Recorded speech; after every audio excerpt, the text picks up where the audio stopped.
This Russian BTR-82A with a cope cage was having a really bad day. As Ukrainian drone army is staying busy, a FPV drone with an RPG warhead was chasing it down. As this armored personnel carrier can't protect against well-placed shaped charged warhead, the result is as expected. As the armored personnel carrier was taking out, it gets abandoned by the side of the road. But as the fire doesn't keep going, Ukrainian drone army wasn't satisfied and sends another drone with an RPG warhead, making the vehicle to catch fire again, this time the ammunition.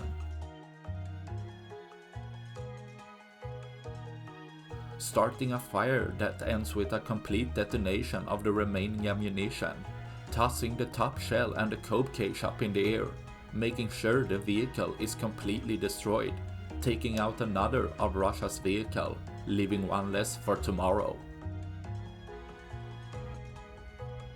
That's all I had for this video. Please like and subscribe for more. Thanks for watching. Bye.